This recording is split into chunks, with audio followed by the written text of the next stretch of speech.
우리가 지난주에 교회 공동체 안에서 참된 예수 제자 공동체로 온전하게 세워 나가기 위해서는 5가지가 반드시 있어야 한다라고 나누었어요. 그래서 제가 지난주에 우리 그 장례가 있어가지고 우리 행복한 시니어 어르신들을 제가 모시고 장례를 가는데 제가 불시에 질문을 던졌습니다. 자, 우리 권사님들 지난주에 배웠던 예수 제자 공동체의 5가지 특징, 자, 시작했더니 정말 그거를 외우시는 거예요. 조금도 주저하지 않고 이 5가지를 다 외우시더라고요. 정말 우리 교회 어르신들의 수준이 정말 대단했습니다.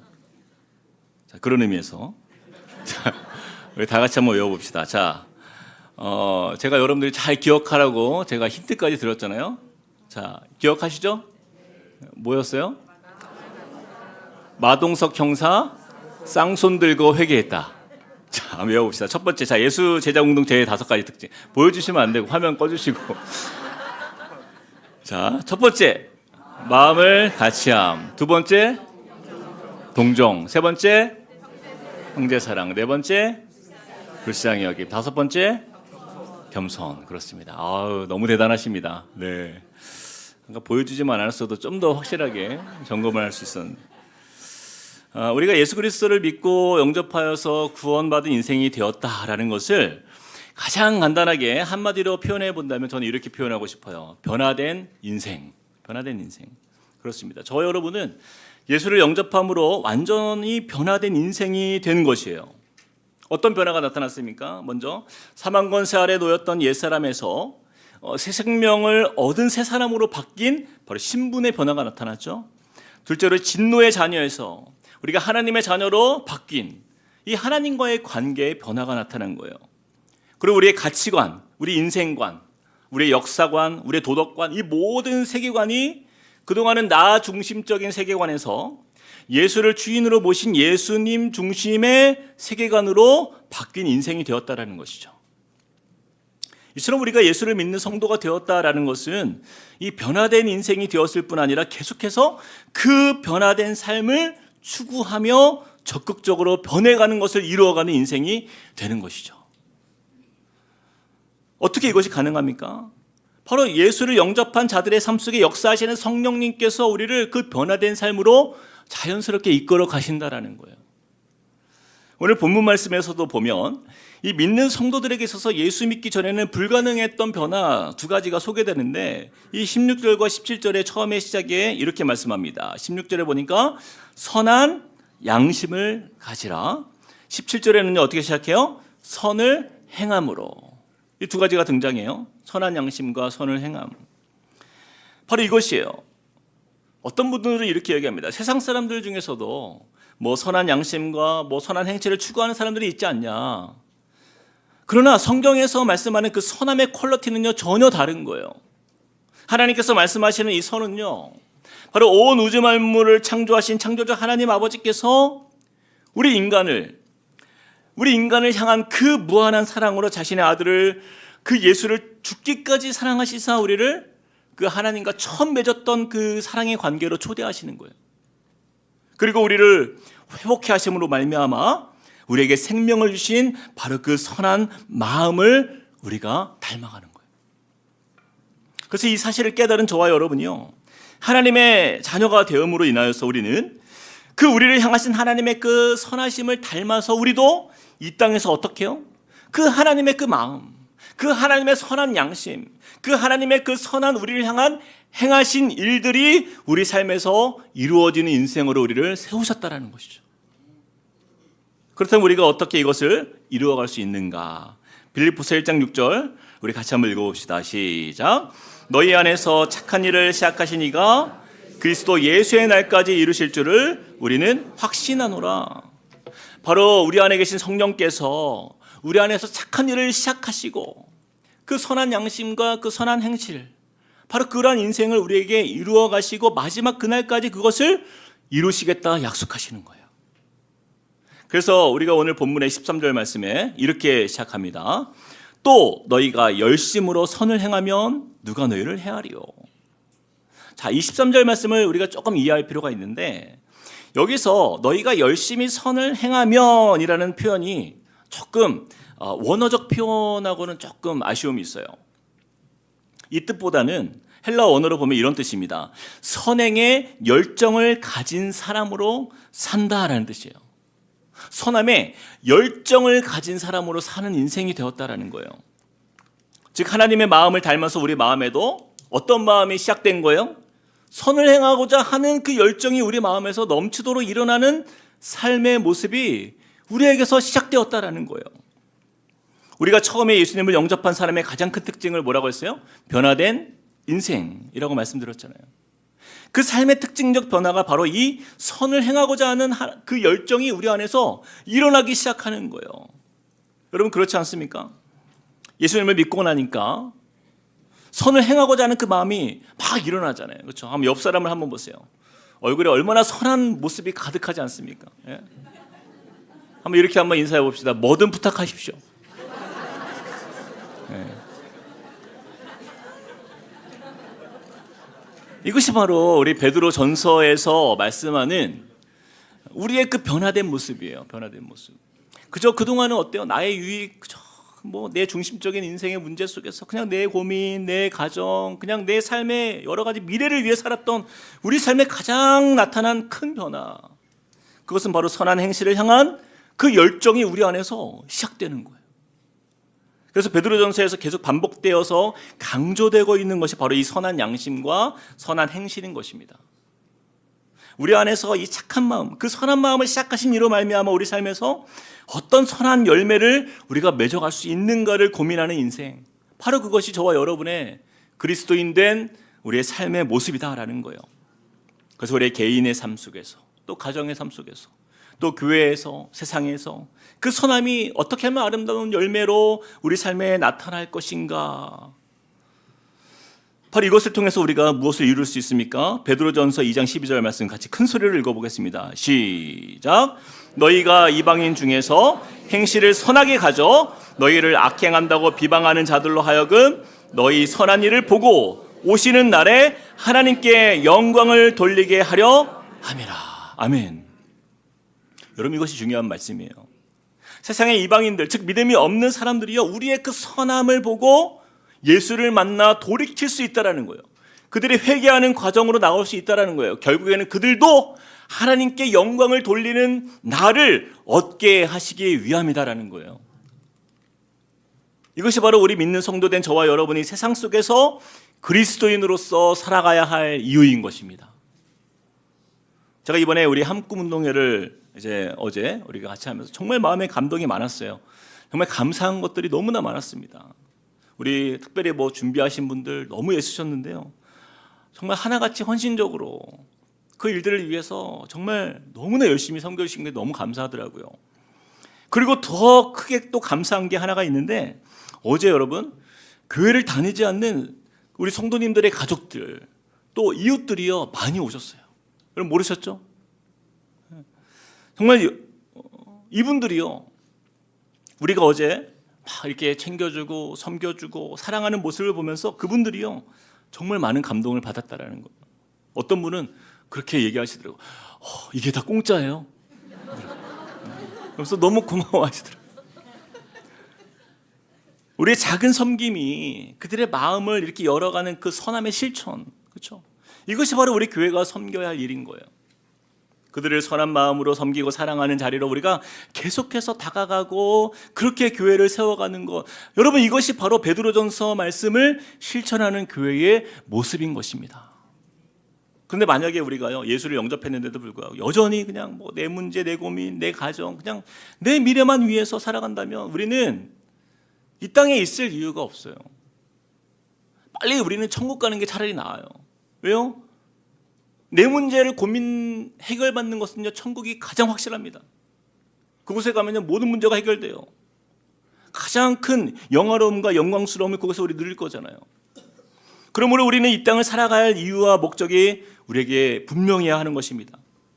우리 주위에 이방인과 같은 우리 불신자들이 저와 여러분을 통하여서 돌이킴을 받고 하나님께 영광을 돌리는 자녀로 거듭나도록 쓰임받는 인생이 되는 삶, 바로 이것을 위하여 주님께서는 저와 여러분을 이 세상 속에서 그리스도인으로 살게 하시는 거예요.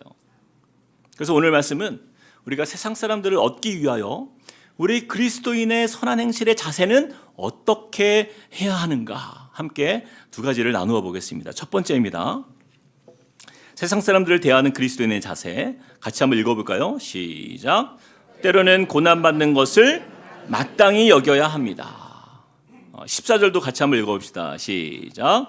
그러나 의를 위하여 고난을 받으면 복이 있는 자니 그들이 두려워하는 것을 두려워하지 말고 근심하지 말고. 그렇습니다. 성경에 보니까요, 복음을 전하는 가운데 이 고난을 당했던 인물들이 정말 많이 등장해요.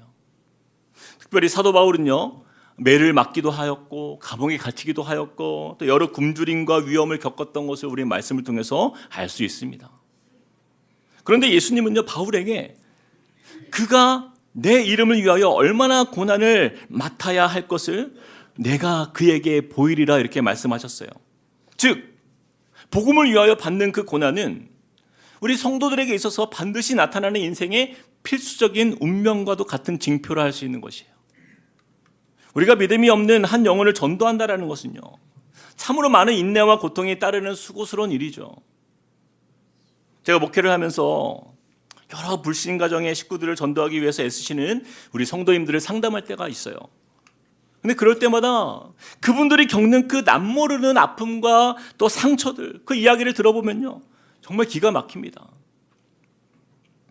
차라리 남이었으면 뭐 안 보면 그만이잖아요. 근데 항상 보는데 그들을 만나기 때문에 외면할 수도 없고, 우리 성도님들 중에 보면요, 배우자 중에서 그런 분들이 계시고 또 자녀들 중에 그런 분들이 계세요. 또 교회를 떠나 있는 부모님도 계시고, 정말 너무나 완고해서 전혀 복음을 듣지 않는 그 식구들을 만날 때마다 그 마음에 너무나 답답함이 많은 거예요. 그리고 이로 인해서 나타나는 여러 가지 가정의 문제들, 그래서 어떻게 감당하고 해결해 갈지, 정말 그 속에서 그냥 하나님 앞에서 그냥 토로하며 기도하는 모습들을 볼 때가 있어요. 제가 예전에 그 한 가지 간증을 들었는데, 베이직 교회를 담임하는 조정민 목사님의 간증을 들은 적이 있어요. 혹시 이분을 아실지도 모르겠는데, 이 조정민 목사님은요, 목사가 되기 전에 그 MBC 아나운서로 오랫동안 방송사에서 일을 해왔어요. 그래서 아마 얼굴 보시면 여러분 아실 겁니다. 그런데 이분이요, 굉장히 유명한 분이었지만 철저하게 세상 사람이었다라는 거예요. 그런데 이제 아내를 모태신앙으로 자란 아내를 만난 거예요. 그래서 결혼을 한 거예요.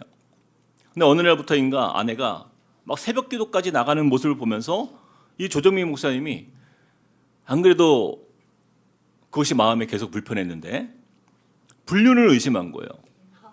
아니 새벽마다 교회를 가? 하면서 믿겨지지가 않는 거예요. 그래서 한 번은 진짜 교회를 가나 하고 새벽에 교회를 가는 것을 이렇게 미행을 해본 거예요. 따라가 봤더니 진짜 교회에 앉아 있는 거예요.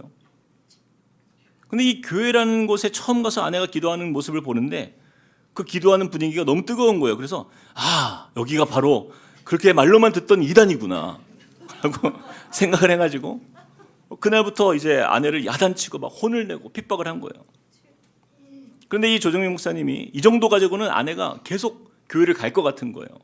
그래서 본인이 기자 출신이니까 그 교회를 취재해서 아예 교회를 문 닫게 해야 되겠다 마음을 먹었다라는 거예요. 그래서 목사님의 설교 중에 분명히 문제가 될 만한 그런 이상한 말들을 설교 시간에 할 것이다라는 것을 예상하고 이제 매일 새벽마다 녹음기를 들고 이제 새벽 기도를 나간 거예요. 꼬투리를 잡기 위해서 잠입 취재를 이제 계속 거기서 하고 있었다라는 거예요. 그렇게 며칠이 지나갔어요. 근데 이제 계속 가니까 계속 말씀을 듣잖아요. 근데 그 예배 중에 찬송가가 한 소절이 이렇게 흘러나오는데 바로 이 찬양이었어요. 찬송가 483장 너 예수께 조용히 나가. 너 예수께 조용히 나. 어떻게 부르죠? 갑자기 내 모든 짐 내고 주 십자가 사랑을 믿어 죄 사함을 너 받으라. 주 예수께 조용히 나가 내 마음을 쏟아놓으라. 늘은 미리 보시는 주님 그 은혜를 베푸시리. 근데 이 찬양이 이렇게 들려오는데 자기도 모르게 갑자기 눈물이 막 쏟아지는 거예요. 너무나 놀래가지고 자기도 막 이러면 안 되잖아요. 취재를 하러 왔는데 그래서 막 눈물을 막 훔치는데 멀리 있던 아내가 자기를 본 거예요. 그래서 잠입 취재를 접었다고 합니다. 그래서 근데 어느 날 아내가 조금 일찍 집에 오라는 말에 집에 들어왔더니 어떤 외간 남자가 집에 있는 거예요. 아, 이 사람이구나. 그러면서 알고 봤는데 목사라는 거예요. 신방을 온 거였어요, 집에. 그래서 이 목사랑 대화하면서 이 교회의 문제를 잡아야 되겠다 마음을 먹고 이 대화를 시작했어요. 결국 그 목사님 앞에서 이 조정민 목사님이 한참 대화하면서 자신의 죄를 시인하고 저는 죄인입니다 라는 고백을 그 자리에서 한 거예요. 결국 그렇게 핍박했던 아내의 작전에 오히려 말려서 완전히 새 사람이 되었어요. 그날부터 성경을 보기 시작했고요. 성경 오독을 하고는 확신이 생기기 시작한 거예요. 그래서 새벽 기도에 정식으로 이제는 교회를 다니기 시작한 거예요. 그러면서 이것이 진리다라는 확신이 생기기 시작했고 그 말씀 안에서 인생의 솔루션이 여기에 있구나 이것을 깨닫고는 이것은 종교가 아니라 진리구나라는 사실을 깨달은 거예요. 그리고 나중에 이렇게 목사가 되어서 많은 사람들에게 복음을 전하는 그런 자리에서 주님을 섬기고 있다는 것입니다. 사랑하는 여러분, 우리가 함께 읽었던 14절 말씀을 좀 기억했으면 좋겠어요. 14절 말씀. 그러나 의를 위하여 고난을 받으면 복이 있는 자니 그들이 두려워하는 것을 두려워하지 말며 근심하지 말고. 저와 여러분이 복음을 전하는 중에 의를 위하여 고난받을 때가 반드시 있습니다. 그러나 그 사람이 어떤 사람이라고요? 복이 있는 사람이 된다라는 거예요. 왜 그렇습니까? 그것은 바로 그 고난을 받아들인 그 사람으로 인하여서 한 영혼을 얻을 수 있기 때문에, 한 영혼을 얻을 수 있는 그 희망이 그 안에 있기 때문인 거예요. 여러분, 우리가 고난을 회피하면요, 그 어떤 영혼도 하나님께 인도할 수가 없기 때문입니다. 바로 이것이 세상 사람들을 대하는 우리 그리스도인의 첫 번째 자세인 거예요. 사랑하는 여러분, 여러분이 사랑하는 그 한 사람이 세상 속에 살아가는 분들이 혹시 계십니까? 그렇다면 이 14절 말씀처럼 세상 사람들이 두려워하는 것 여러분 두려워하지 마시기 바랍니다. 또한 세상 사람들이 근심하는 그 근심으로 걱정하지 마시기를 축복합니다.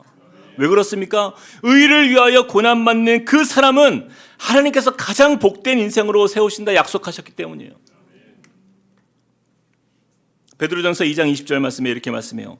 죄가 있어 매를 맞고 참으면 무슨 칭찬이 있으리요. 그러나 선을 행함으로 고난을 받고 참으면 이는 하나님 앞에 어떻다고요? 아름다우니라. 사랑하는 여러분, 하나님 앞에서 아름다운 인생 그리고 복 있는 사람이 되시기를 원한다고 한다면요, 여러분 고난을 두려워하지 마시길 바랍니다. 아까 그 조정민 목사님의 사모님처럼 남편에게 모진 핍박과 손가락질도 당하고 때로는 야단맞고 혼이 나기도 하면서, 그러나 결국에는 어떻게 된 거예요? 그 사모님의 그 고난 속에서도 어떤 역사가 나타난 거예요? 세상에서 그렇게 거하던 그 남편이 예수를 믿는 역사가 나타난 거예요. 여러분, 이것이 바로 가장 복된 인생이 아닙니까? 우리가 세상 무기영화 다 가지면 뭐예요? 내가 가장 사랑하는 그 사람이 구원 얻지 못한다고 한다면 그게 무슨 우리에게 기쁨이 되겠냐라는 거예요. 마태복음 5장 10절 말씀에 이렇게 말씀해요. 의를 위하여 박해를 받는 자는 복이 있나니 천국이 그들의 것임이라. 믿으십니까?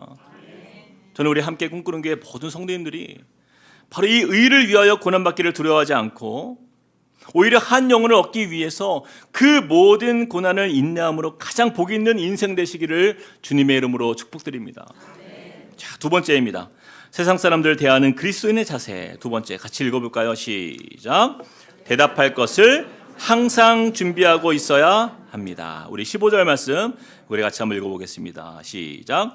너희 마음에 그리스도를 주로 삼아 거룩하게 하고 너희 속에 있는 소망에 관한 이유를 묻는 자에게는 대답할 것을 항상 준비하되 온유와 두려움으로 하고.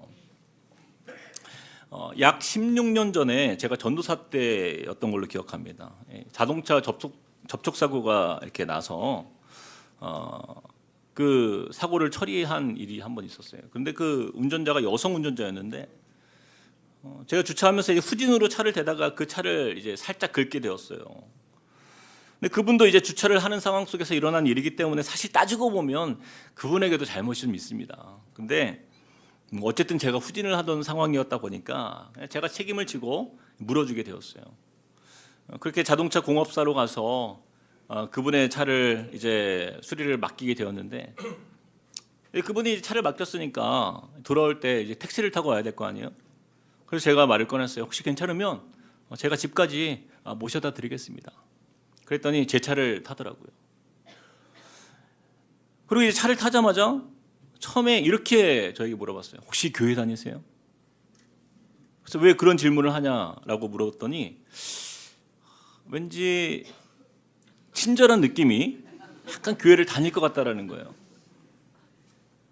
그래서 제가 전도사라는 말은 안 하고 예, 교회를 다닙니다. 이렇게 이야기를 했어요. 근데 그때부터 이제 집에 가는 내내 질문을 쏟아놓는데 진짜 하나님이 계시냐? 하나님 본 적 있냐? 교회를 다니면 뭐가 좋냐? 정말 기도를 들어주시냐? 뭐 정말 많은 질문들을 제가 듣게 된 거예요. 그래서 제가 이대로 헤어지는 게 너무 아쉬워서 아내랑 함께 우리 다시 한번 만나자 약속을 하고는 정식으로 식사를 초대했어요. 그리고 이제 왜 예수님을 믿어야 되는지, 왜 교회를 다녀야 하는지를 아내와 함께 이제 몇 번이나 만나서 설명해주고 이야기를 나눈 거예요. 그리고 결국 그 여자분이요, 제가 섬기던 그 교회에 출석을 하게 된 거예요. 그때 이제 그분이 알게 된 거예요. 제가 교회 전도사였다는 사실을. 근데 뭐 그분은 완전 초신자였지만 그 마음을 열고 그것을 이 복음을 받아들이는 그녀의 모습을 보면서 저희 부부가 참 하나님께 감사했던 시간이 있었습니다. 이처럼 15절 말씀에 너희 마음에 그리스도를 주로 삼아 거룩하게 하고 너희 속에 있는 소망에 관한 이유를 묻는 자에게는 대답할 것을 항상 준비하되 온유와 두려움으로 하고. 자, 이 말씀에 너희 속에 있는 소망에 관한 이유를 묻는 자에게는 어떻게 하고요? 항상 대답할 것을 준비하라 말씀하고 있잖아요.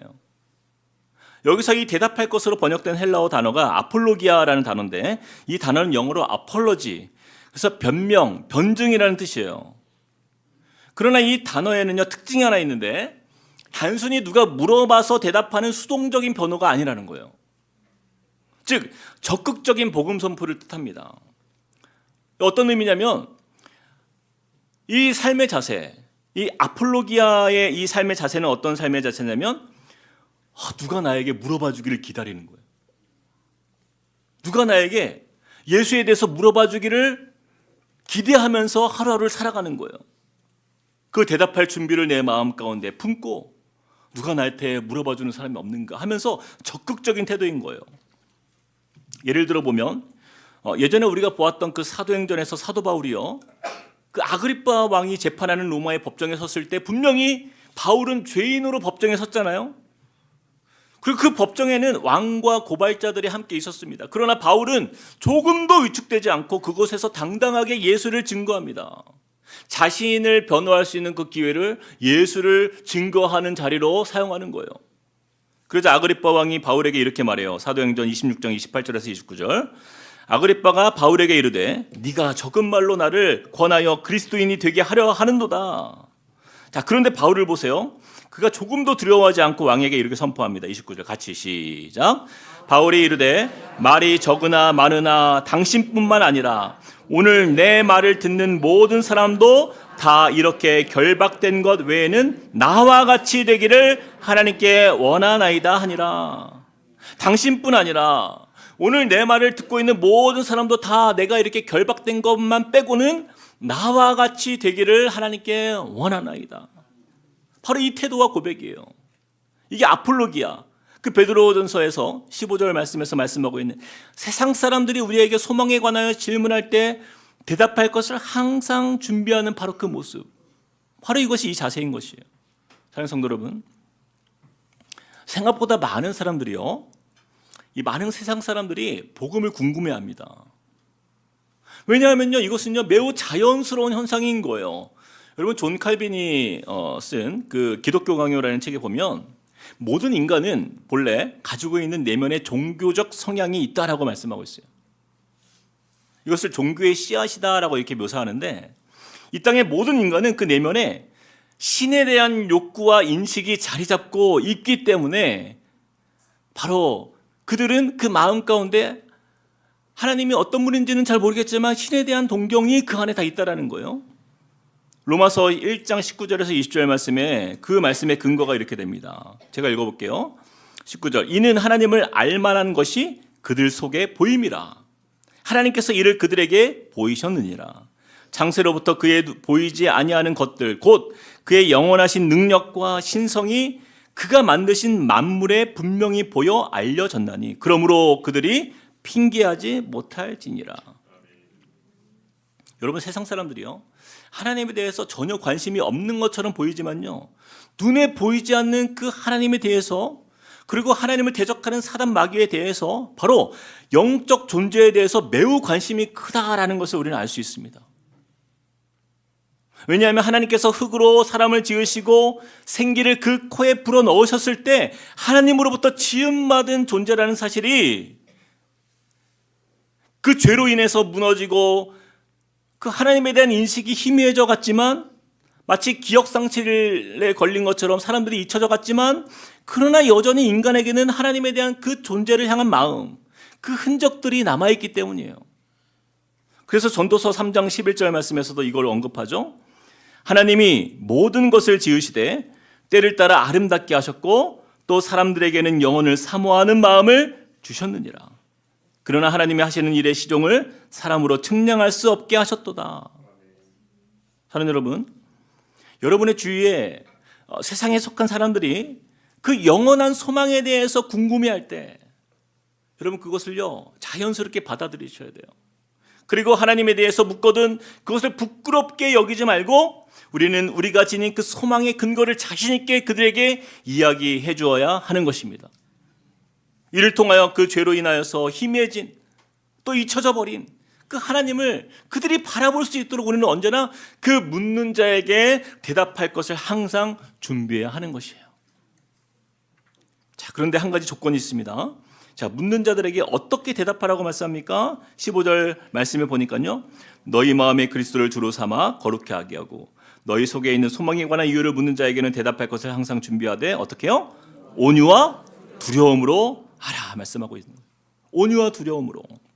이것은 믿는 성도의 태도인 것이에요. 여러분, 세상 사람들 향하여서는요 선한 양심을 가지고 온유한 마음으로 다가가야 하는 것을 말씀하고 있는 거예요. 우리가 교만하게 막 내가 알려줄게 일로 와봐 이런 게 아니에요. 친절하고 온유한 모습으로, 겸손한 모습으로 그들에게 다가가는 거죠.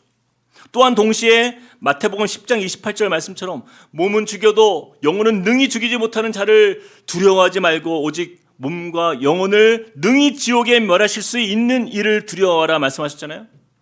세상 사람들이 나를 어떻게 볼까 하는 그 세상 사람들에 대한 두려운 마음을 우리가 버리고요, 우리의 두려움의 대상은 오직 누구예요? 하나님밖에 없는 거예요. 오직 하나님만 두려워하는 그리스도인으로서 우리가 서야 하는 거예요. 정리해보면 세상 사람들을 향하여서는 온유함으로, 하나님에 대해서는 두려움으로. 이게 바뀌면 안 돼요. 세상 사람들을 두려워하면 안 돼요. 그들에게 우리가 다가갈 수 있는, 그들에게 소망을 줄 수 있는 유일한 소망의 근거는 바로 저와 여러분입니다. 이렇게 세상 사람들에게 대답할 것을 준비하는 사람이 될 때 하나님은 우리 주위에 있는 세상 사람들에게요 구원의 역사를 이루실 것입니다. 또 영원한 생명의 비밀을 알게 하심으로 그 한 영혼을 구원케 하시는 하나님의 은혜의 역사를 저와 여러분에게 보여주실 줄로 믿습니다. 우리 그런 의미에서 옆 사람에게 이렇게 한번 인사합시다. 당신을 통해 복음이 흘러갈 것입니다. 오늘 말씀을 좀 정리하면서요, 우리는 믿는 성도로 이 땅을 살아가지만 때로는 세상 사람들 속에서 어떻게 그들을 대하고 또 어떤 마음으로 그들을 대해야 할지를 잘 모를 때가 많아요. 물론 우리가 육신의 눈으로 보면 바른 판단을 내리기가 쉽지 않을 때가 많아요. 그러나 영적인 눈으로 보면요, 한 가지가 분명해집니다. 하나님께 복종하는 인생인가 아니면 마귀에게 복종하는 인생인가. 하나님께 속한 자가 아니라면요, 안타깝지만 그 사람은 결국 공중곳에 잡은 사단에게 속한 인생으로 살아가는 것이죠. 이처럼 죄와 권세 아래 복종하던 세상 사람들이 저와 여러분을 만난 것은요, 이것은 하나님 나라의 백성이 될 수 있는 유일한 기회를 얻은 거예요. 여러분 가정 안에 홀로 믿음 생활 하시는 분이 계십니까? 그 한 사람으로 인해서 그 가정이 복된 가정이 되는 거예요. 그분으로 인하여서 그 가정에 복음이 흘러갈 수 있는 유일한 기회를 얻은 거예요. 그래서 18절 말씀에 이렇게 말씀합니다. 그리스도께서도 단번에 죄를 위하여 죽으사 의인으로서 불의한 자를 대신하였으니 이는 우리를 하나님 앞으로 어떻게 해요? 인도하려 하심이라. 이는 우리를 하나님 앞으로 인도하려 하심이라. 바로 이것이 의인된 하나님의 자녀가 이 불의한 자들, 바로 이 세상 사람들과 함께 어울리며 살게 하신 이유인 것이에요. 하나님은요, 저와 여러분의 삶 속에서 나타나는 그 선한 양심과 선한 행실들을 통해서 그 일들을 이루어 가실 것입니다. 때로는 고난이 우리에게 닥칠 때가 있을 거예요. 그러나 우리가 온유함과 두려움으로 그들의 질문에 진리에 대해서 대답할 것을 항상 마음에 품고 나아가는 자리에서 우리 주님은요, 한 영혼을 얻게 하시는 그 구원의 열매를 우리에게 보여주실 것입니다.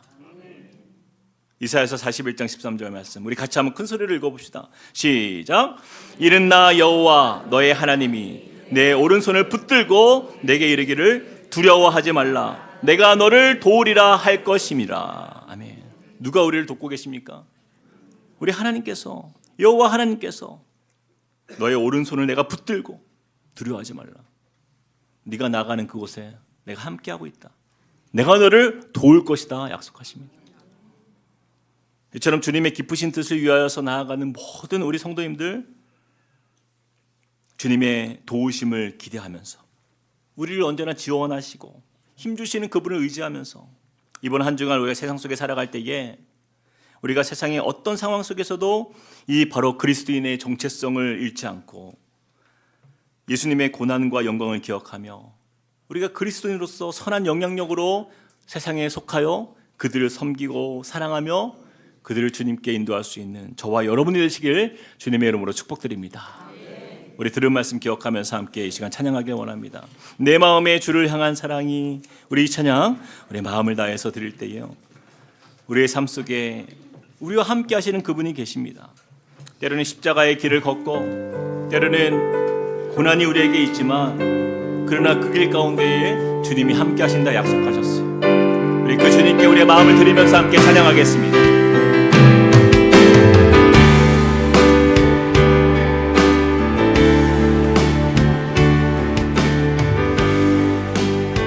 내 마음에 주를 향한 사랑이,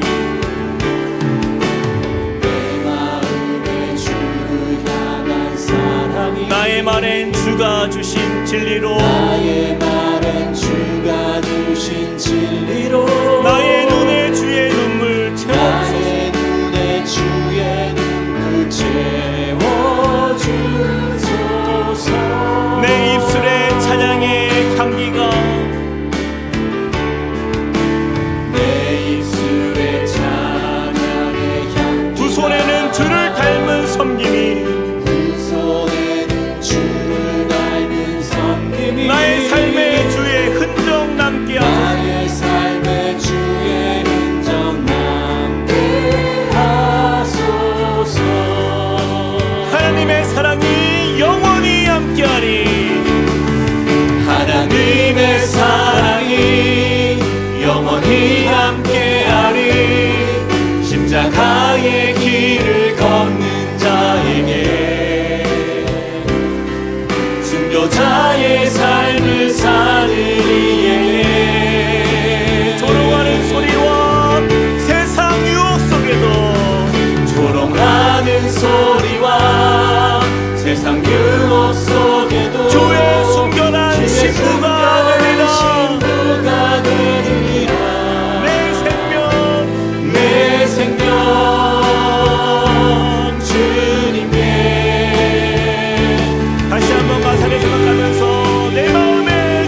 하나님께서 우리에게 오늘 말씀을 통하여서 주신 이 메시지를 우리의 마음에 새기면서 주님 그렇습니다. 세상 사람들을 대하는 우리 삶의 태도가 너무나 우리는 소극적이었고 때로는 그들을 두려워하기도 하였습니다. 그러나 주님 오늘 말씀을 통하여서 우리가 변화된 인생이 된 하나님의 자녀로서 이제는 이 세상 속에서 온유함으로 그들에게 다가가게 하시고 하나님을 두려워하며 오히려 그들을 향하여서 이 복음의 참 진리를 선포할 수 있는 믿음의 삶이 되게 하여 주시옵소서.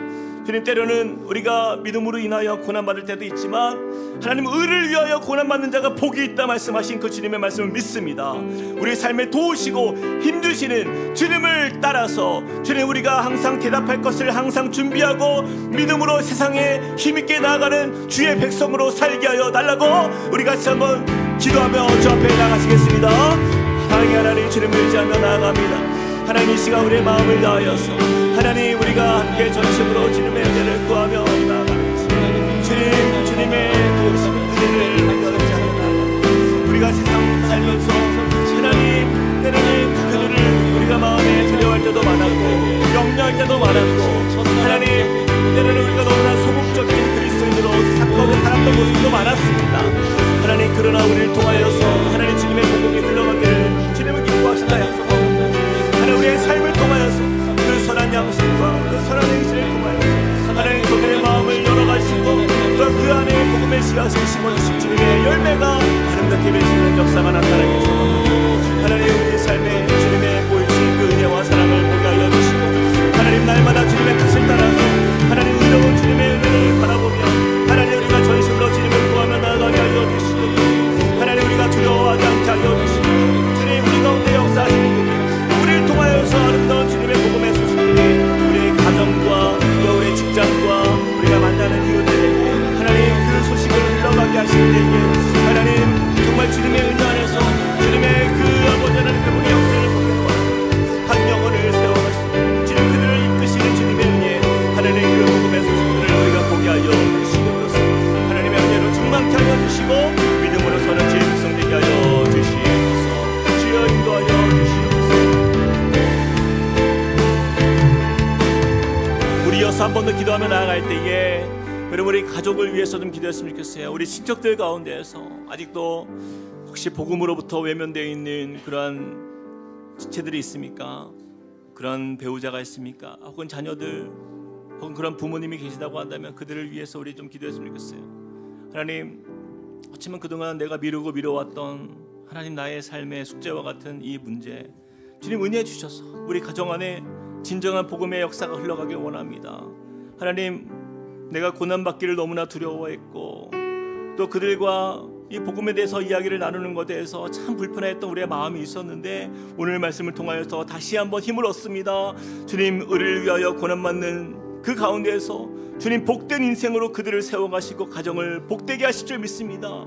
또한 하나님 소망에 관하여 이유를 묻는 자에게 대답할 것을 준비하고 주님 온유함으로 또한 하나님을 두려워함으로 그곳에서 하나님 말씀을 복음을 또 나눌 수 있는 용기를 허락하여 주시옵소서.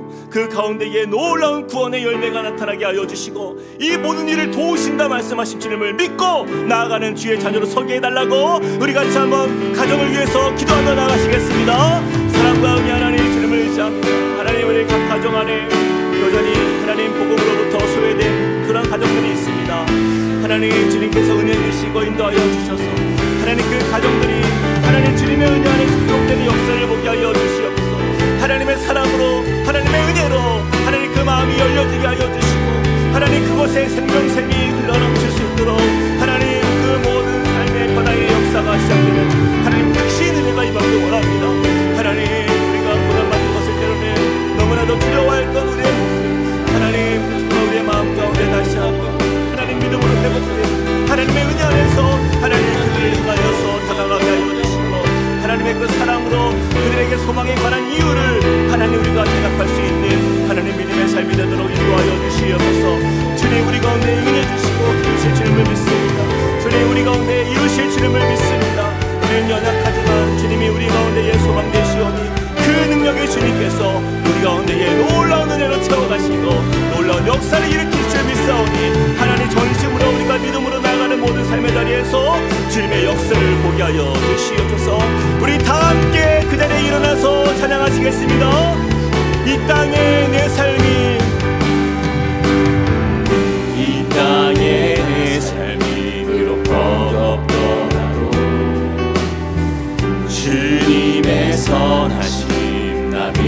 이루며 이 작은 자 통해 주가 이뤄가시니 이 작은 자 통해 주가 이뤄 감사로 사는 삶 나 살기 원하네. 감사로 사는 삶 나 살기 원하네. 내 삶의 시간 속에 주 일하시네. 아멘. 내 모든 여정 속에 내 모든 우리 주님이 함께 하신다 속에 약속하신다. 함께 하시네. 깊고도 크신 주의 영광을 나보 우리 주님은 바로 위대하신 주. 나는 주님께 속한 자 되어 주의 나라 위해 전심으로 살리라. 주의 마음에 합한 자 되어 맡기신 소명이 나는 주님께 속한 자 되어 나는 주님께 속한 자 되어 주의 나라 위해 전심으로 살리라. 주의 마음에 합한 자 되어 맡기신 소명 우리의 심령 주의 것이니 우리의 심령 주의 것이 당신의 영상 만드소서. 당신의 영상 만드소서. 주인도 따라 살아갈 동안 주인도 따라 살아갈 것 사랑과 충성 사랑과 충성을 한 번 더 우리 마지막으로 우리의 심령 주의 것이니 우리의 심령 주의 것이니 아멘. 당신의 형상 만드소서. 주인도 따라 주인도 따라 살아갈 동안 우리의 사랑과 충성을 바치오. 사랑과 충성을 바치오. 사랑과 충성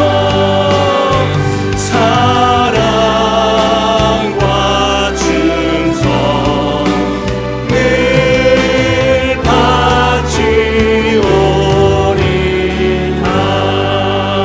바치오리다. 이는 나 여호와 너의 하나님이 내 오른손을 붙들고 내게 이르기를 두려워하지 말라 내가 너를 도우리라. 주님, 오늘 주신 말씀을 우리의 마음에 새기며 참 그동안 우리가 세상 속에 살아가지만 그 세상 속에서 참 그리스도인으로서 우리가 살아가는 삶이 너무나도 소극적이었고 또한 때로는 감추며 살며 때로는 두려우며 때로는 염려하며 살았던 우리의 모습이 참 많았습니다. 주님, 그러나 다시 한번 믿음의 도전을 가지고 주 앞에 섭니다. 주님은 우리에게 힘 주신다 약속하셨고 지혜를 주신다 약속하셨고 우리의 오른손을 붙들고 두려워하지 말라 내가 너를 도울 것이다 약속하신 주님을 우리가 믿습니다. 주님, 우리가 세상 사람들을 대할 때마다 그 주님을 향한 마음을 가지고 우리가 온유한 마음으로 그들을 위하여 다가가게 하시며 또한 세상의 소망에 관하여 이유를 묻는 자에게 대답할 것을 항상 준비할 수 있는 준비된 주의 자녀 되게 하여 주시옵소서.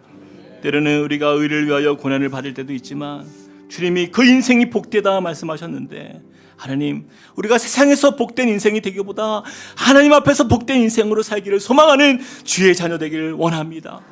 주님, 우리를 인도하여 주시고 그 은혜 안에서 강건한 또한 아름다운 열매로 가득한 그러한 주님의 자녀로 이 세상 가운데 승리하게 하여 주시옵소서. 이제는 우리 주 예수 그리스도의 은혜와 하나님 아버지의 크신 사랑과 성령님의 감동 감화 교통하심이 오늘 말씀을 통하여서 세상 속 그리스도인이 살아갈 그 이유를 가지고 이 땅 가운데에 믿음으로 또한 복음으로 살기로 결단하는 주님의 자녀들 머리 위에, 그리고 그 가정과 함께 꿈꾸는 교회 위에 이제로부터 영원토록 함께 하시기를 간절히 축원하옵나이다. 아멘.